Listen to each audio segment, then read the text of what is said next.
Ang pinaka-importanting bagay sa lahat ay ang matutunan mo munang mahalin ang sarili mo.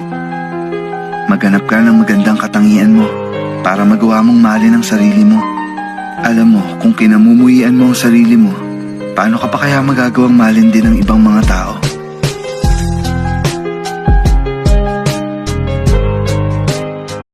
Music Entertainment. Highlang, lakas ng iyong dating. Kapag nakikita ka, ako ay napapraning. Bawat iling mo na papagising, hindi mapipigilan na sa'yo. Lord, kahit hindi ko sabihin sa'yo, alam ko na alam mo kung ano ang nasa isip ko. At alam mo kung ano ang tunay na nararamdaman ko sa mga oras na to. Kaya pakiusap,